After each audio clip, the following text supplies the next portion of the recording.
I don't have an intro. All right. Oh, that's at least a good glugging. Whoa, this is bright orange. This looks like something that you would drink at McDonald's when you were 12. Oh, that is a... Oh. What? Okay. Okay, I'm telling you. This is more than orange. Is this one, also a cream orange? The other one, because of the honey, really does well. It smells a lot like... mead. This almost smells like if you made like an orange milkshake. This is like bright orange.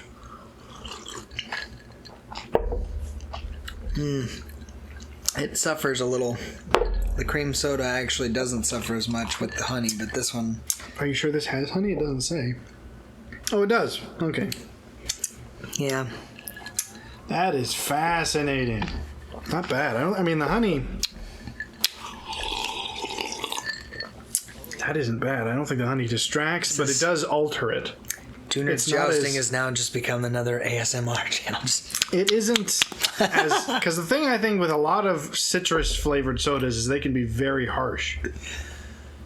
Like, even orange Fanta can be very, like, the carbonation can almost burn. Well, not I think just the whatever they've carbonation, added, if it's the honey or any other flavoring, it makes it a whole lot smoother. So it's almost like an orange candy. The carbonation isn't as much the issue for me as much as it is when you drink orange Fanta for a good 10 minutes, it starts to get almost so tart that you're going, this is actually not pleasant. I don't agree with you there. I like orange stuff. This almost tastes like if you melted like an orange gummy bear or something. I don't know if it's that sweet. I would like a little more sweet on the front end. I'm saying it's got much more mellow creamy than straight orange. Maybe that's the honey, maybe it's what else, but I mean, goodness, that's surprising. Are we gonna go listing these? Is that what we should do? Like, hey, here's what we're tasting today. We talked about it last week. This is Sprecher.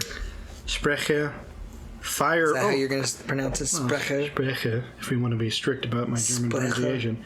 Apparently, their unique selling point is they have honey in most of their sodas.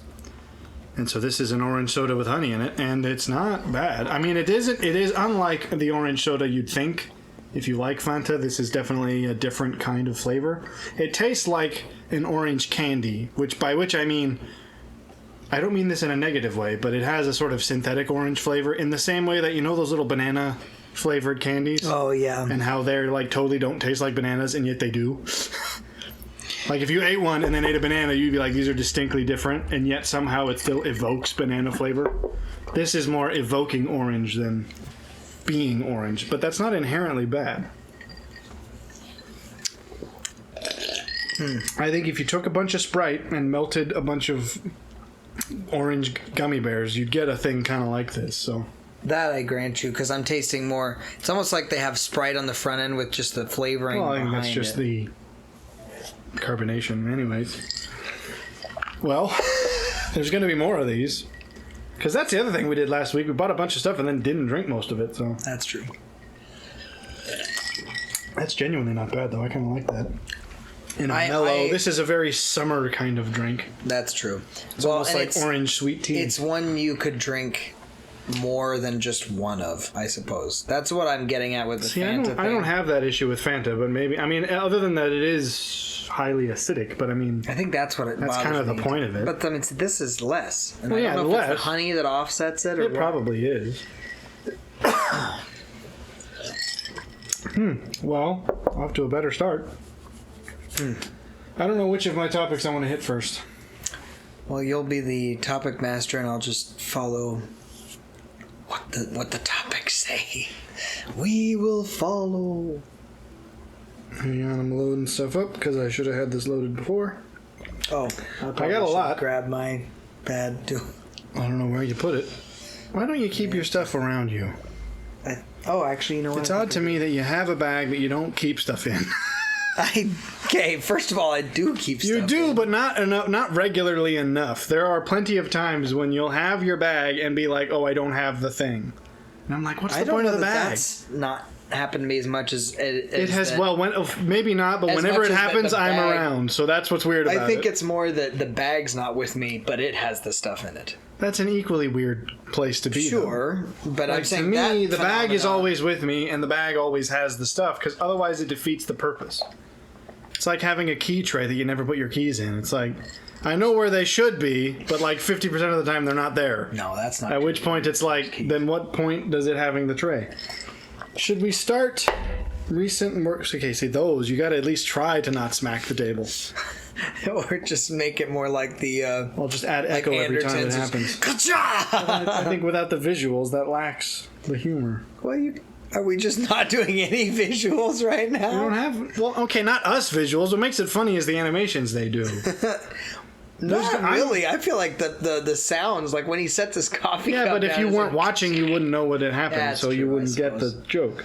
we got to start. Should we recording start ourselves. early or back? As in, by which That I mean, is a should I talk statement. about old things just because otherwise they'll probably never get talked about, or do I talk about recent things which I'm still thinking of? I think you should talk about something old. I'm going to go with new, something old because we talked about it literally 2 something weeks red, ago. and something blue. I don't even think that's the nursery rhyme, but It's not. I was going more Dr. Seuss, but okay. Borrowed. That's what it is. Borrowed without permission. I should have this. It occurred to me after we did the one weird robot game that this would have been a better topic for that game because AI? yes, Oh. we did even breach the subject slightly because I was using it as an analogy, but of course we didn't get into it. But I figure now we should get into it now that I've got a rather well developed series of thoughts on the matter. I will probably end up responding primarily because I don't know that I'm particularly... Well, hey, we proved this last week. well-versed in We my- at least what we probably should just do is get some coasters, because that would really help knock a lot of the loud clacking off. In fact, We'll make coasters. let's see. I got some scrap stuff. There you go. This is manly scrap leather used for your coaster. Can you smack that down a little harder? Thank you for peeking the mic yet again. Did it peak? Probably not. Use the underside because I may still use this. I'm gonna be fussy about this. This is good material. Leather's expensive these days. Oh, okay. I'll start with my thesis, I suppose, which I will paraphrase the quote from Alice in Wonderland and say, "How is the raven like Ex Machina?" Wow. That is actually my question. If I were making a video essay, that would be the thumbnail. How is the Raven? As in, like, the poem The Raven? Yes, indeed. Aha. And Ex Machina, the film, which I don't know if you've seen. I'm familiar with it, but I don't And then, of course, the whole subject, the through line between them is AI, which you might not know. In fact, if the thumbnail was Ex Machina and the Raven, the title of the video, if I made this into a video essay, would have been how... I wrote it down somewhere. Hang on. Every time I talk, I haven't been blowing my nose all day, but every time I try to sit down for a conversation, my larynx gets weird. The title would have been how Edgar Allan Poe predicted AI. Did you know? This is, I do confess, this is almost frighteningly orange. Like, pouring this out of a bottle sort of makes me feel like, is this food or is this some kind of thermal waste? I feel like it looks like... It looks a bit like coolant. I was about to say it looks like Dexcool, yeah, because it's that... the orange variety rather than the green. But so, anyways, I'll leave you with my open-ended conundrum and see if you can even guess where I'm going to go. I mean, I don't know that... I've referenced the Chinese room many times in the past few episodes as well. That ties in. I suppose. You're just going to go with that. I mean, I don't know. Yes, I see that. I don't presume to know what specifically your thesis Well, you might said, be. given that with last week we started with we got an hour and a half video out of what started as a joke. So Joke? What were we talking about? It was before. It was Remind me. It was the one we did before Saints Row, which no one who hears this will understand because it probably won't be out by the time Saints Row is out. But we didn't even play anything. We just had a random discussion about nothing because the game we weren't playing anything. And we ended up talking about H.P. Lovecraft, and then it devolved somehow into how I'm a big picture thinker and you're a detail thinker. Oh, yeah. Okay. And that started as a joke. Similar kind of notion as far as AI. No, it's not being that at all. It's way, just that started as a joke, and we still talked for 2 hours, or like an hour and a half. So, given that this is a deeper subject, I imagine we might get a lot out of this. Sure. But I want you to predict first, just because I don't. Otherwise, I'll be talking for like the next 45 minutes as I walk through all of my various illusions. I don't know that I'm familiar enough with. You're surely familiar with the Raven. Ex Machina to. Ex Machina, I figure, I might have to explain that, but. I mean, I would imagine that there's a bit of a. What's the word I'm looking for? It's Susquipedalianism. You just wanted to throw that in there. Don't ask me questions of what you're thinking. I'll tell you. And now you are thinking it. It's a. I prophesied what you would think. Don't try to predict my point. No, just but I'm think saying, if you can think of a connection I would between say them. the idea that with Poe, it's a bit of a. The reason why he muses, or I suppose, somewhat about the Raven, is because it's a bit of a conundrum to him. So I would say maybe AI in that regard is. I mean, maybe that's thin, but my only thought in that regard would be that AI is familiar, but it also is, and I think Elon Musk has, in fact, echoed the same sentiment, which is this, that there's so much we think we know and yet so little we actually know about it that you're going, it can run away really quick. I mean... well, this will be interesting, because that is at least one interpretation of what Ex Machina could be about. But I think that is a very base level, not very interesting interpretation, because it's much like every other AI film if you view it that way. Sure. But I'll start where this all begins.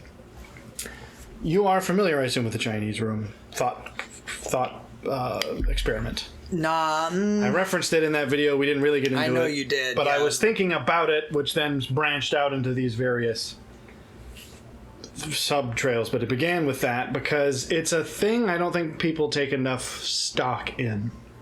I don't think enough people are familiar with it as well. Well, are you familiar with it? Not enough to really say that I could. Well, what do you know of it? Like, what's I I suppose I can't say that it's expressly about AI. I kind of think it is. It's maybe it originated before, but I think it took on relevance once AI became a thing. Which I mean, AI has been a thing since like the 90s, but it's one of those things it's where only recently I know become capable enough to talk about. It's never been in my particular field of study within academia, so I don't know. I took an intro to philosophy course. That's my only official training. I'm just saying, I don't know that. Well, but you said you're familiar with it, so at least I didn't. I'm saying I'm not really. I would say I'm familiar with the fact that it is a. But you don't have any clue what it's actually about? No, I would say no. Not at all. Oh, not enough that I would be able to root any sort of idea. I don't have to lay more groundwork. But I think you'll catch it quickly because it's one of those, like any good philosophical thought experiment, it's a simple enough concept that has depth. Sure. Because essentially, the nature of it as a question is, and I imagine the parallels will become clear as I explain it, but you imagine a man trapped in a room. And in this room is a library of every piece of Chinese literature ever written. And crucially, this is the true crux of it, is he also has a highly sophisticated guidebook that helps him translate not Chinese into English, but Chinese characters into other Chinese characters. By which I mean he can receive a set of Chinese characters using this giant guidebook, respond or construct another sentence of Chinese characters that, unbeknownst to him, functions as similar to a question and an answer. Okay, but only because he's essentially a proxy through the guidebook. Yes, it's essentially transliteration rather than translation. Right, he's he's not understanding like, oh, this is what it means in Chinese and this is what it means in English. Right, that he's part simply I understand saying, because you take a bunch of the Chinese characters, he looks at them in the guidebook and says, okay, if they're in this order, reference this book and return this response. Right. But because he has every Chinese book and it's a super thick, highly complex guidebook, he's essentially got the proper response for any input. Right, and so it seems like he's brilliant when in fact... Well, and this is the nature of the thought experiment, is you lay this out and then you ask the question, does the man know Chinese? And the answer to me seems would obvious. be no. Yes, and that seems obvious. That's why I say it's proxy. It's a... Well, this is the nature of the thought experiment, and this is sort of what got me interested, is that it is always that's framed the thing. I know from his perspective. You think, if I were in that situation and I saw this thing, just because I knew what I should type out doesn't mean I know what this says. Right, So exactly. you would think, well, I wouldn't be knowing Chinese in that circumstance. So the man doesn't know Chinese. But you also have to think about it from the external perspective, where nobody knows who's in this room. That's why they call it the Chinese room, where it's just people submit text that means something to them, and they get an output that means something to them.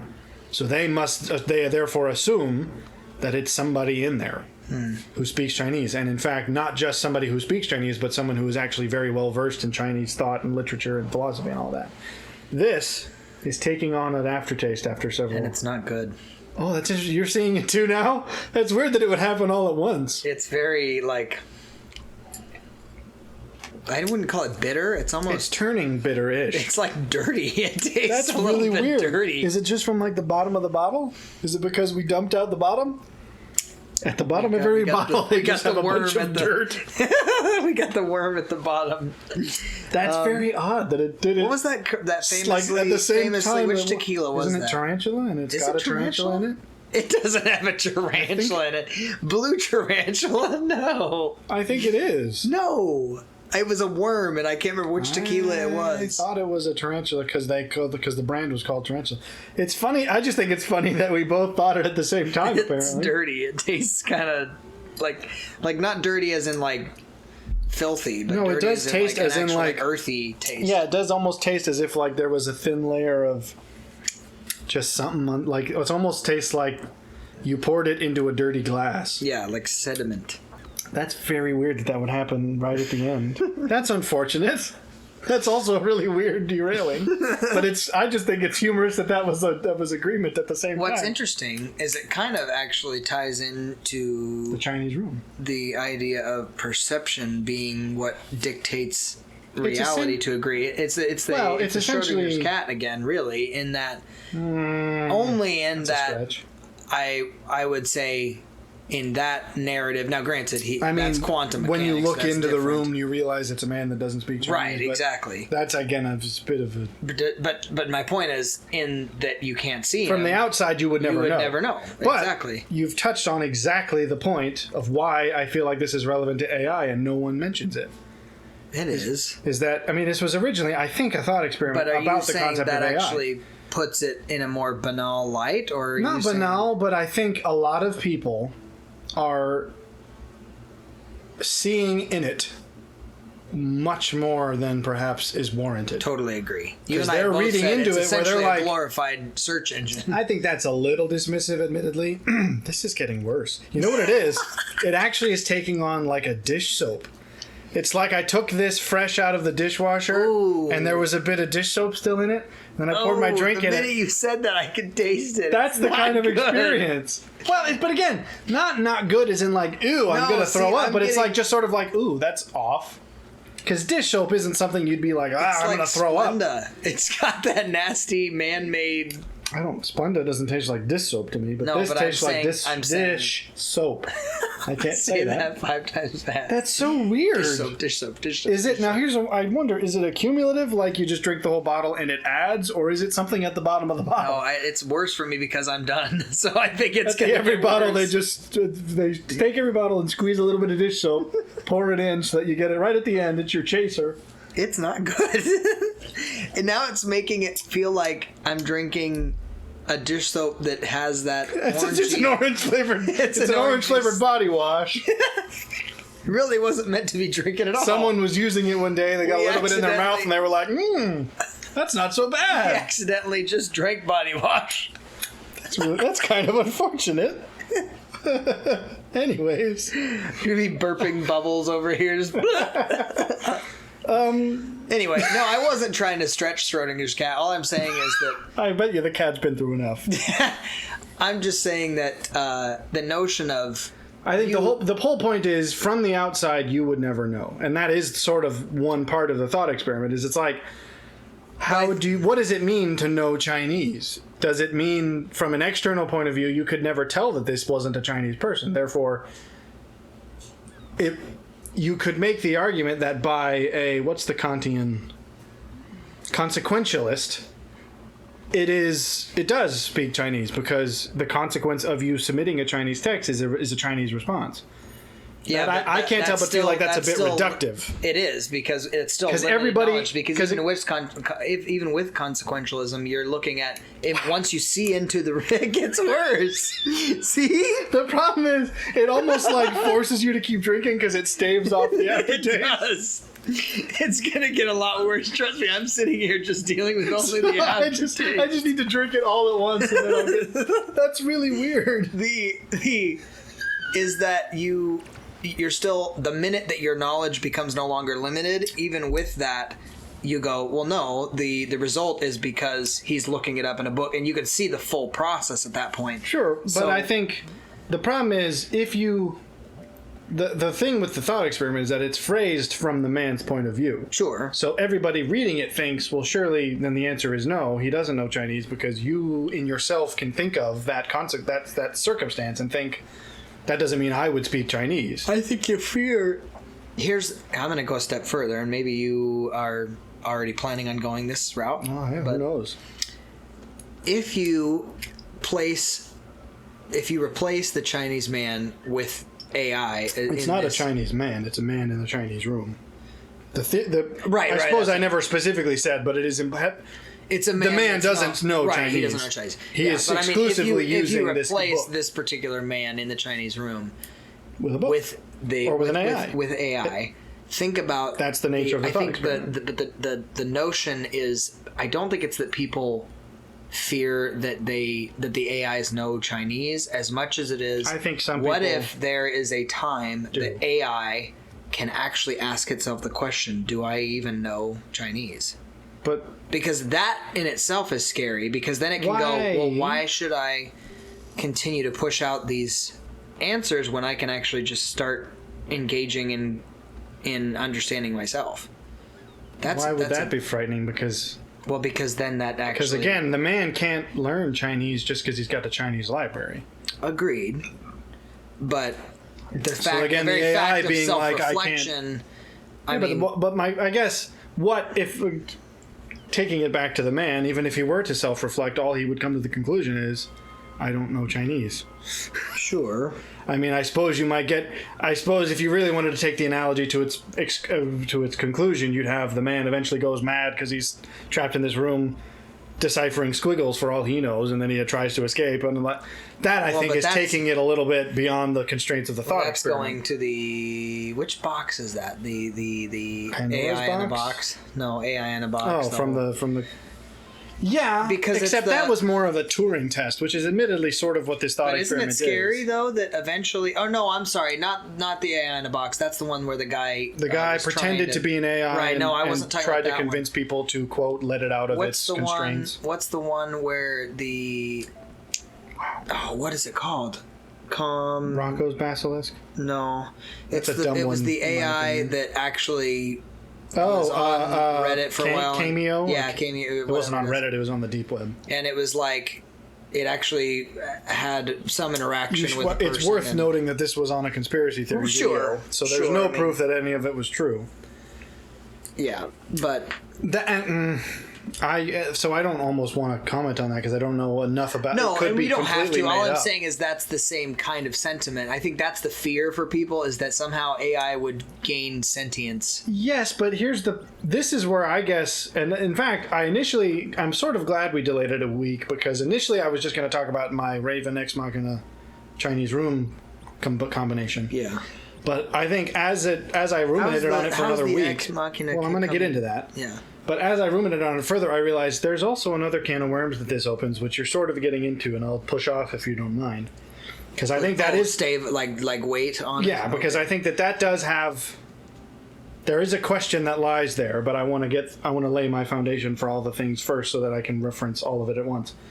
So, effectively, what you are doing for a person writing into the Chinese room, like, because essentially, if you were to imagine sort of like a ask.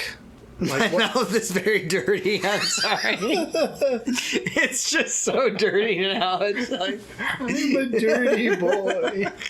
I'm just seeing. How can it be dirty with all the dish soap in your mouth? I don't know. It's like I can now feel almost like a film on my tongue. Oh, don't get it in my nose. I'm gonna have dirt in my nose. It does create. It's very much like soap, where it kind of is astringent and just sort of feels like you've got a soap layer. Yeah, it's kind of. Well, that's really unfortunate. The cream soda didn't do this? No, not at all. In fact, it was quite delightful. Well, okay, so Sprecher. It's something about the acidity. It's not. I don't think it's the acidity. I think it's just something went weird in their orange formula. But I'm saying. So cream soda's good. Apparently, we'll try that later. But get your oranges right.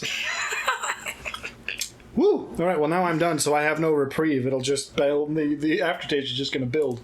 Eventually, you'll just wish for the sweet release. Have a cotton mouth. That's what I'm saying. It's like I've tried to go on, and my mouth is going to just eventually like Valium. Just I don't know where I was. Sorry. You were laying foundation. So if you imagine if it was like an ask column from a newspaper, it's like ask this person and they would give you responses to things. Right. If you were to imagine such a thing in this exact consequence where people throughout China write into this, to quote, Chinese room and they get these responses, which admittedly, it's important to note that if the man does have a sufficiently complicated book and a full library of all Chinese literature, he would be able to generate probably some of the most insightful responses to various questions because he's got the depth of all but are they writing. His? Of course not. But this is the point. This is why I think people still have the fascination with AI is because, again, I think glorified search engine is a bit reductive.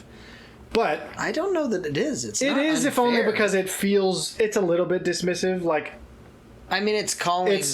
If it were truly a glorified search engine, it is like.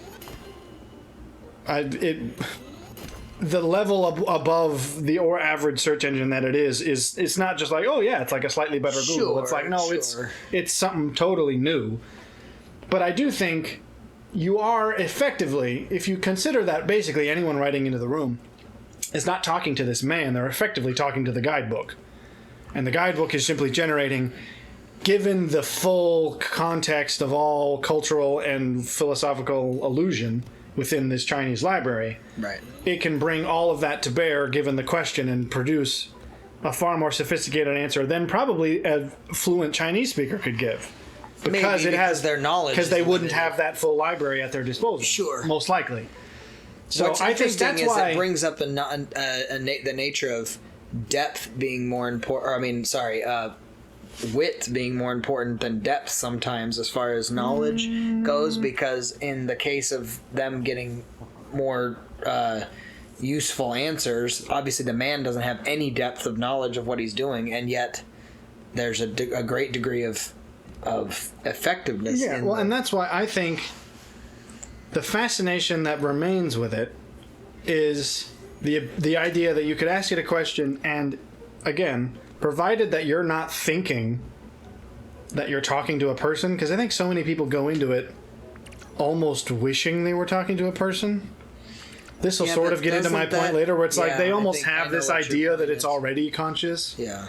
And so they're thinking that the answers it's going to give them is like somehow personal. They almost it's like, pretend like it is. I think it's almost a wishful. It's like, because I think they think, wouldn't that be interesting if that was the case? And I suppose it would. But to me, I think even if you discount the concept that the man is not conscious, the man doesn't know Chinese, and the computer is not conscious, because that's essentially the parallel. The computer is the man, and consciousness is the Chinese that he doesn't know. Right. It still is interesting to me to have an easy gateway to the full library of human output. That part I'm still fascinated with that. Comment, yeah. Like the fact that Jordan Peterson has talked about this pretty extensively, because he's talked about how he asked it to, I forget, he said something like he asked it to write a hypothetical 13th rule from his book. Huh. And he asked it to write it in the style of the King James Bible. And he says that it actually did some good job of hypothesizing what, given the 12 rules that are already in the book, what a 13th hypothetical rule would be, and was able to deliver it in reasonable enough approximation of King James Bible that you'd think it was the King James Bible. And I think that's fascinating because, again, if you're not reading into it that it's like somehow it knows, I don't think it does. But I don't think it matters that it knows, because I still think it's fascinating that you can get essentially that level of maximum condensation of any human output in any kind of form. Yeah. And I think that's fascinating. I think the trouble is people are reading more into it because I guess, perhaps the Chinese room isn't as famous a thought experiment as I have heard. Maybe it's just because I'm in the philosophical we touched on it. No, because that's what I'm saying. I know that I was familiar with it as far as when I was in my philosophy classes for undergrad, but all I know is that it may have been like a single day. Well, I think, and philosophy courses are lacking in that because they try to cover too much anyways. Sure. So maybe for those who aren't familiar, but for those who are, I do think that it's like, you should know better than to... Because that was my first thought when people started going nuts about the AI. I'm like, it's not conscious though, and it doesn't have to be. I think the thing people get thrown off by is we're all used to like the chat bots from the late 2000s to like the early 2010s, where it's like you could ask it a question and it would formulate a coherent but not necessarily germane answer, and then if you continued trying, it would eventually just sort of break and say something non sequitur and. So I think everyone's thinking, well, given that it's not doing that, it's getting worse, by the way. I'm on to full dish soap now. Wait till it gets just straight up, I'm a dirty boy. It'll go away, actually. It's starting to alleviate for me. I was saying... I have a feeling you're going to experience this far more acutely because I was experiencing it already on the back end. Really? Because it wasn't until I was halfway through the bottle. See, that's what I'm saying. You experienced Did you just drink it far more quickly than me? Yes. Okay, because I was sipping it enough that it was constantly like pushing the aftertaste you backwards. may get all kinds of other notes in there. It's like, The only note I'm getting is just soap. But anyways, I forget where I was at. Sorry, you should know better. I feel like if you are familiar with the Chinese room, I'm a little surprised that it was the first thing that came to my mind when people were talking about it. I was like, sure, it's the Chinese room. And then nobody ever brought up the Chinese room. And then I was like, are people just not as familiar with the Chinese room as I thought it was? Because I thought it was like, if you've taken an intro to philosophy course, you'll hear about the Chinese room. When did you first come across that? Because did you take philosophy in undergrad? I took an intro to philosophy as an elective because it was. But see, that's what you heard about that then. Was it then, or I also took a pseudo philosophy class in high school. So I'm not sure which it was. You had a good philosophy teacher. If you heard. I did actually have a pretty good philosophy teacher in high school. I liked that class a lot. Because I enjoyed my undergrad philosophy class, but I think now that I'm thinking about it, I think it was that. We covered so much in my and to be fair, when you're in the humanities, specifically with focus on theology, you're dealing with so much textual criticism that everything becomes a bit. They cram way too much, and you don't get enough time to really dissect it. Yeah, so I probably will as I continue. So I just feel like maybe it needs to be brought up more, because I think this is actually going to lead more closer to the secondary topic. So perhaps we'll keep this on hold just because the Chinese room laying the groundwork. Well, I guess it does nonetheless tie, because as I was thinking about this, I thought, okay. To carry on the analogy, because I think it's helpful. Now imagine, so you've got a bunch of people writing into the Chinese room, and I almost imagine it, this is not part of the thought experiment, but I do think it's an interesting idea if it were like a column in a famous newspaper. So people think this is a real person that's just produces these very wise and insightful responses. Sure. If you then imagine, rather than asking about some like fundamental question of life, some person, not knowing that this isn't a person who speaks Chinese, writes in and asks about the author, that's when I think the disconnect happens. Because then the trouble is, you would think, again, if you, I'm trying to externalize as much as possible because I think the Chinese room is always from the man's perspective rather than from the public's perspective. And of course, in the AI analogy, we are in the public's perspective. So that's why I think we need to flip the paradigm a little bit in order to better understand it. Because somehow people think that if you ask it about itself, it will stop using the guidebook. But it can't. But it can't, because it is only using the guidebook. So all it's going to do is produce yet another insightful, textually layered response. Which is interesting. About what it thinks you not are about what it. Yes, that's exactly it. About what it thinks you want from this question, because that is all it's programmed to do, is answer your question. Right. So if your question is about the quote unquote it doesn't exist in a conscious If you've sense. ever asked Siri, how are you today? It'll give you some generic, I'm fine, thanks for asking. But it's like, I also think if you ask enough, she'll eventually say something like how she's a programmed thing. But a person wrote that. Right, that's my point. And that's why I think ultimately what you're getting from the AI when you ask it those kinds of questions is you're, again, going through the guidebook and you're essentially just asking the catalog of human output. Well, and at which point there's plenty of human output that's about from the perspective of an author, about whether it's poetry or something about self-expression. It's going to draw on that and then feed you this is what I hypothetically would think about myself. It's a bit of the to go back to our meme conversation. It's the Fairly Odd Parents memes. This is what I would think of myself if I had one.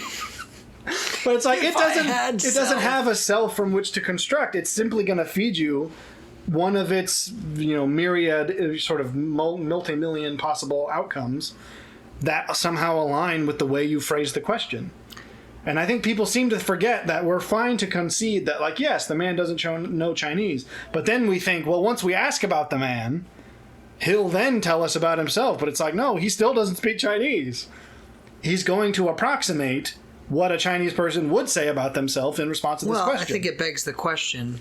So let's say, just for hypothetical reasons, that you knew that the man was an English speaker and somebody submitted a question in English and said, so here's the question then. The question then is, what would the parallel So, no, be? here's the parallel. If you could communicate it in binary or something? Correct. Even then, I think it would...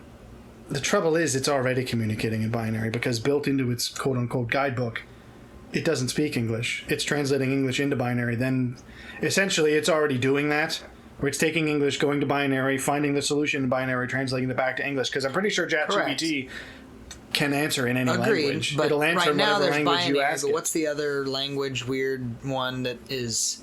Well, there's quote-unquote... theoretical Well, language. there's quantum... I don't even think there is such a thing as whatever quantum computing will use. I don't think a language for it exists yet. But I mean, that to me would be the only argument that even would then, maybe say... Why would that... all that allows it to do is make a greater number of calculations much faster. That doesn't give it consciousness. No, I agree. What I'm saying is if... And I think what I was getting at is even if you were able to quote-unquote speak the AI's language natively, all you're doing is saving it time, because then at that point it's not specifically translating, it's assuming, okay, this particular binary code, so I don't think that would be any different than asking it a question in another language. Exactly, it wouldn't be any different already.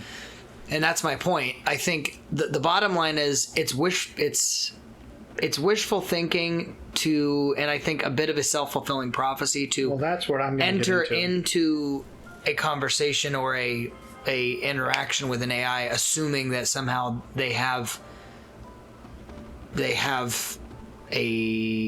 agency. You're attributing consciousness to it. Right, and the difficulty with it is because it's trained to mimic response.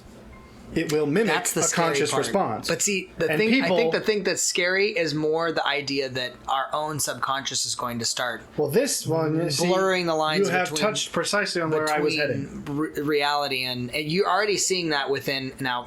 this is obviously a little bit of a seedier topic, but within the context of kind of the fringe of society using it in context of like sexuality and even the AI generated images and things. Well, not just images, but I'm saying you see people beginning to step away from or genuine like interaction. like the whatever the replica. Yeah, those things are like not even that. But I'm saying, have you seen? There's already these like massive subcultures of people. Well, I would say massive, but they're definitely niche. They can't be, but they're by definition. But they're these subcultures of people that like do the weird human dolls thing, and you're going, what you're doing is who marry their body pillows, right? And it's like, okay, you're basically having an adult imaginary friend is what you're doing. Yeah. And to the weird thing is AI gives credence and almost it does it so much better than anything else could. Yeah, so exactly. It seems That's like, what's scary. Well, again, this is I want to hold my final can of worms till the end. I'm trying to break the damn early. I'm sorry, just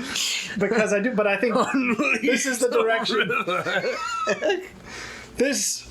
You've touched on exactly what my point is, and this is what I was thinking is, once you start writing in thinking that simply because you've asked it about itself that it won't do what it's always done, which is calculate based off of this guidebook, you are inevitably going to be subconsciously projecting. Yes, 100%. And this leads me to Ex Machina, because it was as I was thinking about this. See, that's why I'm not the connection. Well, exactly. I'll have to explain it, but the connection. It was one of those things, like it just sort of happened. Like as I was thinking about, like, oh, that you would essentially be projecting. Immediately, the film came to mind, and I was like, oh, because at first I've only seen the film once, so I'm gonna have to try and recount it as best as I can because it was a while back. Originally, I thought it was a pretty typical AI goes, not exactly crazy, but AI goes rogue and basically, escapes from its containment and is a quote-unquote threat. And to me, I was kind of like... It's very vague and very typical AI story. And that's why at first I was like, it was well done in terms of its animation and its CG, because of course the AI, like the CG AI woman, is well done for its time especially.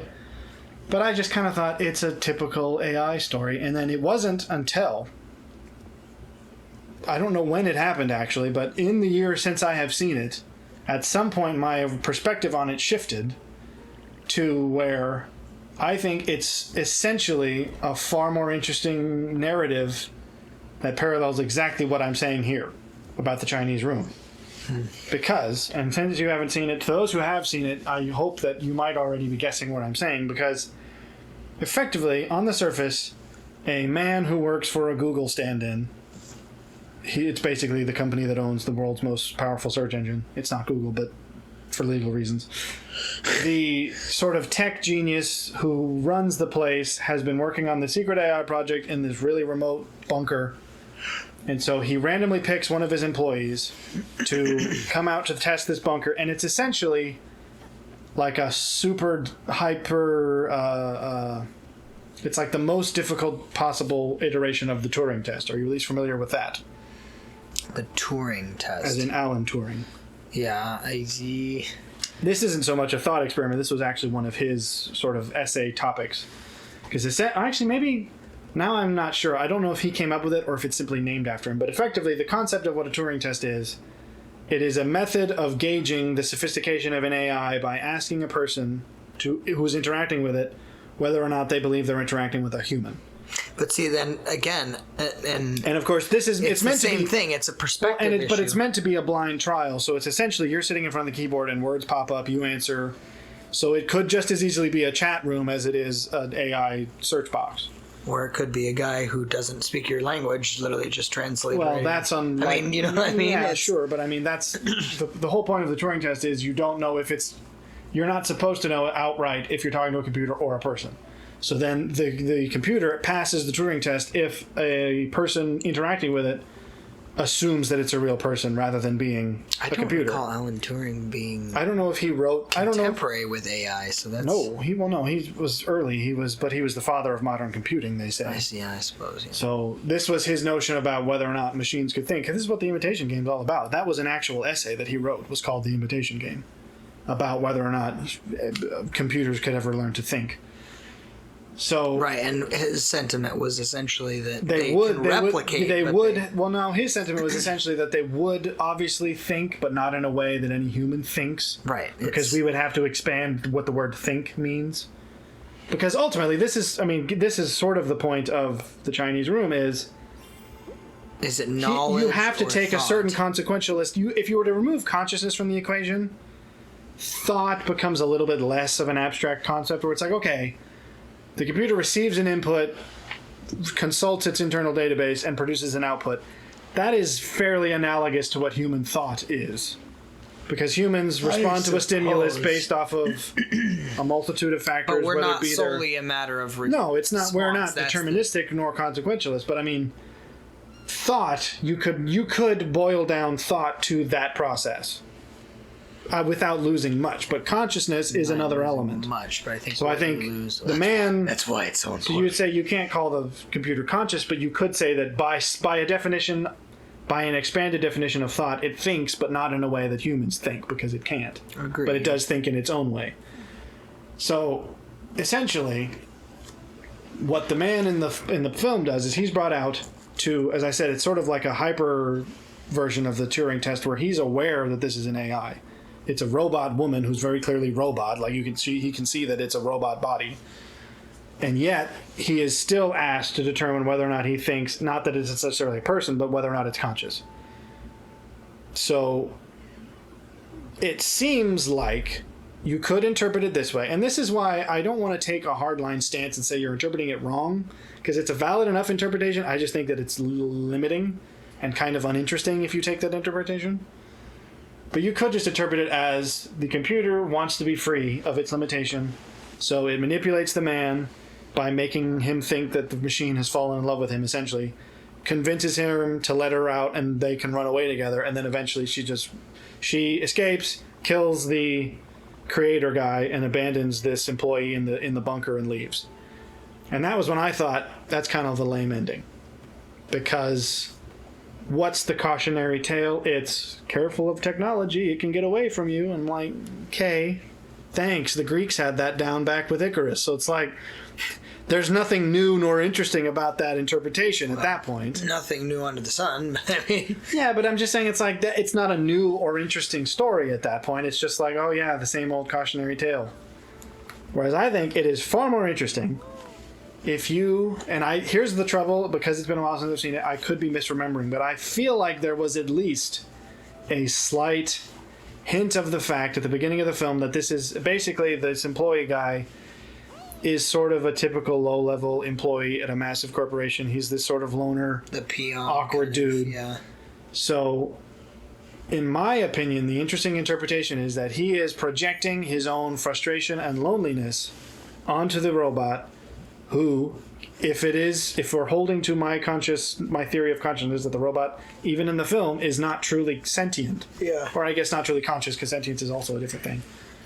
And it is merely responding to his subconscious it's a messaging mirror. by reflecting his same attitudes back at him. So then he thinks we're both these sort of lonely, misunderstood people.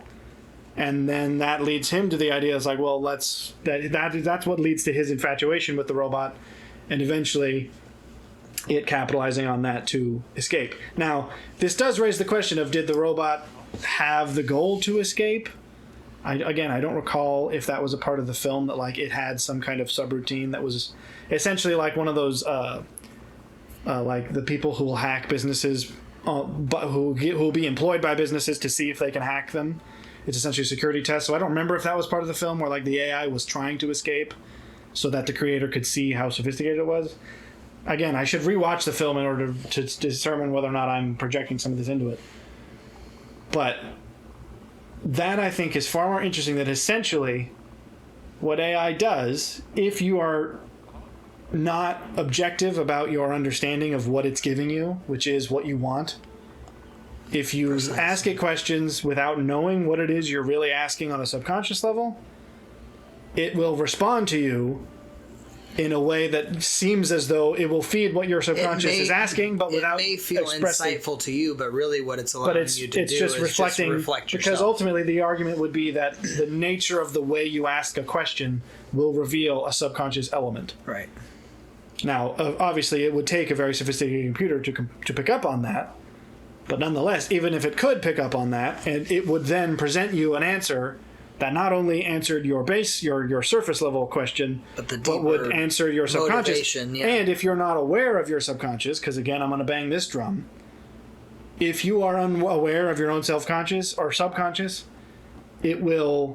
you won't realize that it's messaging your subconscious back to you, and you'll think of that as an external thing, which this is going all the way back to young. Your psychological threshold is far lower if you're not aware of your subconscious. If you're not aware of your subconscious, you will always externalize it. Yeah.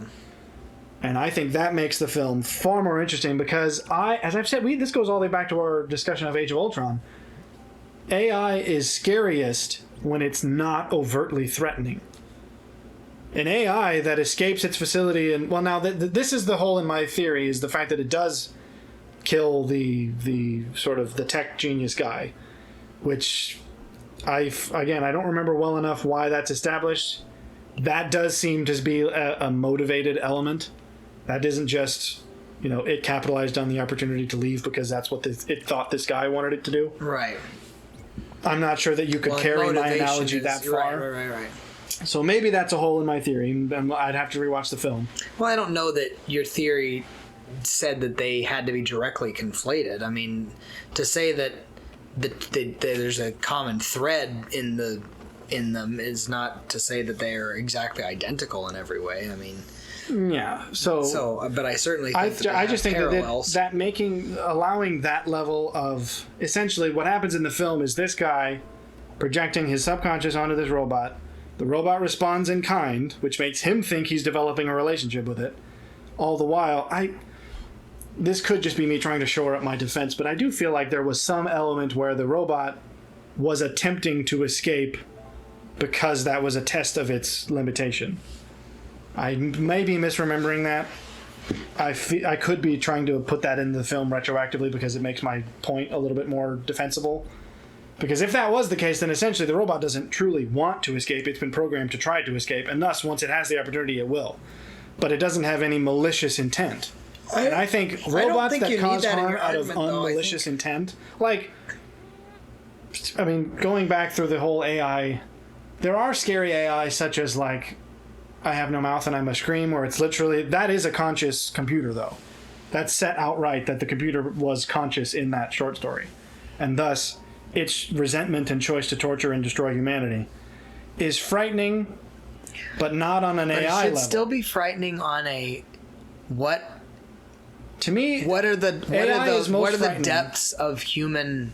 Well, yeah, essentially depravity. I mean, essentially, because really, in my opinion, AI is always going to reflect, as you said, even right now on an online level, what's unique and fascinating is that what you're doing is essentially talking to the collective culture at large is really what you're doing. In a sense. And so anytime an aspect of it, because you can ask it to respond in a certain way. But of course, it's going to reflect, what's in. If you are more of a deviant person, it's going to reflect that deviance into its answers. But I'm saying, where it pulls from is the depths and the worst of what humanity is capable of. But that is not...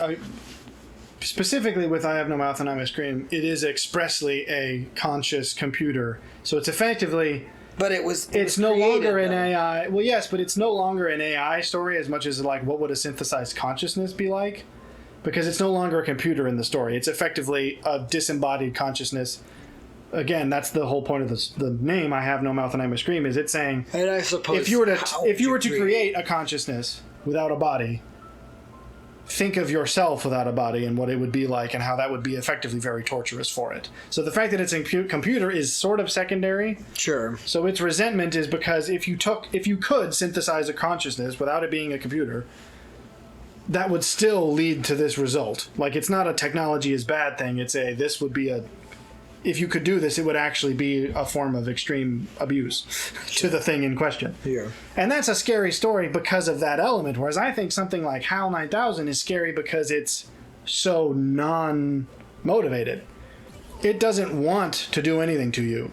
It's simply following its protocols, running along on its own sort of programming. Right. And because it has no human compatibility, if its programming necessitates the destruction of things, it will do that without any malice. Well, and also that's no scarier. forethought as to what it's not end result will be as far as itself. It's obviously frightening to deal with a malicious person, but we also sort of understand malicious people because we are all people who are at least capable of being malicious, so we sort of feel as though you could reason with someone who's being malicious, sort of, because it's at least human. Whereas the thing that makes AI scary is it's like, it isn't. It's not doing this because it wants to harm you. It's doing this because it's literally can't do anything else. And that makes it more, that's a scary thing. And that's why I think the first interpretation makes the computer into just another rogue AI that just wants to be malicious and destroy humanity because it's resentful, which I think is sort of tried at this point. Sure. Whereas if you just say it escaped because that was what everybody around it was expecting it to do, and they weren't conscious enough to be cautious about it, and instead just they let their subconscious feed it, and then it basically took their subconscious and ran with it. Yeah. That's what's frightening about AI, because essentially, I think I wrote in one of my sort of digests on the topic, AI could still be a threat in this case, but not because of itself. I think many people think what I was getting the AI at. itself could be the threat, but I think no. I think the way I wrote it, which I was somewhat proud of, was AI is the mirror man is not ready to look into. Correct. Because it will that's what it I was will getting take at. on, because you will inevitably feed it a subconscious message. If you're not aware of it, it will take on that message, and then you will think of that as being an external thing, when in reality it's just reflecting you back at yourself. Right. And not even you, all of humanity back at you. It's the collective. I resist saying consciousness, but really it is. Young deserves credit. Don't act like you can't say that. But I mean, the reason I suppose I resist saying that is because that makes it feel a bit existential rather than saying, look. I think we're dealing with an existential topic, though. Somewhat, but I think to look at all of culture at the same time is too much for anyone even to do. On a take purely the statistical side of that equation. If you want to get into just the pure numbers, you're going to see the worst part of humanity. Not in my inherently, opinion, but it will be in it.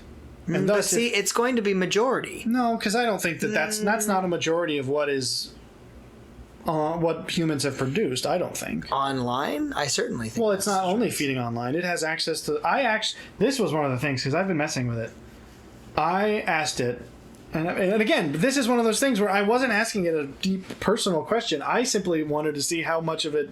Well, I know that what I'm talking to is a catalog referencing a vast library of human output. So that's what I was aiming at.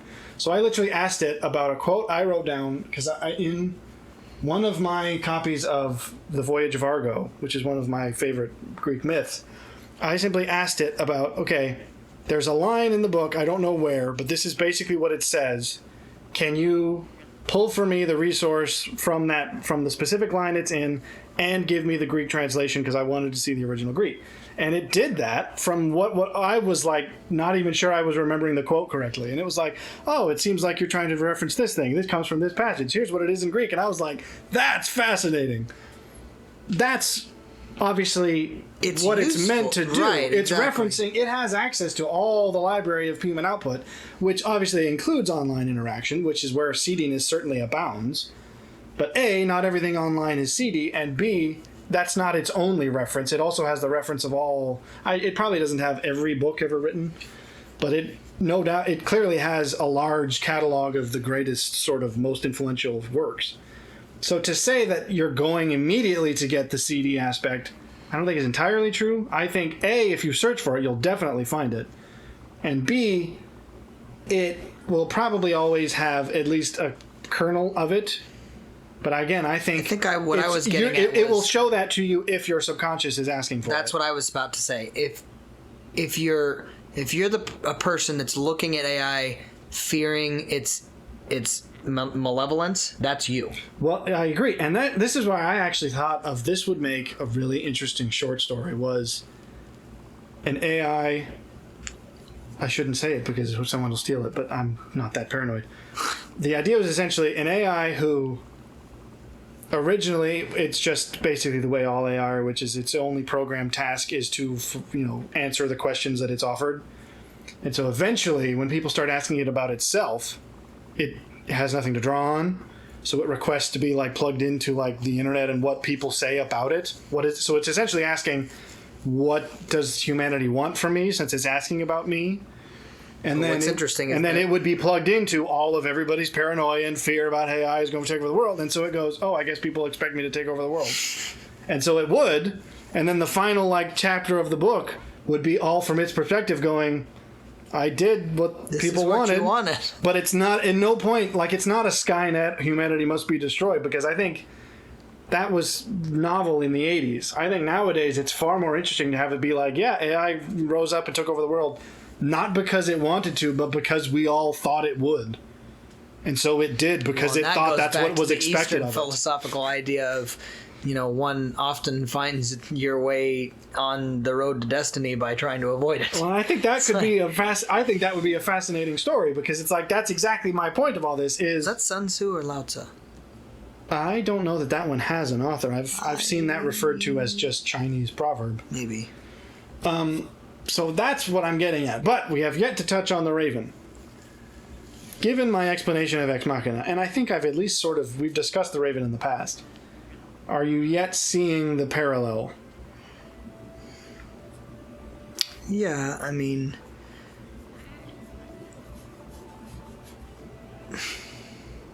it's difficult for me in that I feel like it's you could just confess that you weren't listening last time I talked about the Raven. No, it's not that. It's that it's a bit difficult for me to apply AI to... Well, forget AI. I think Ex Machina because again, this was one of those fun things that happen when you make a habit of thinking.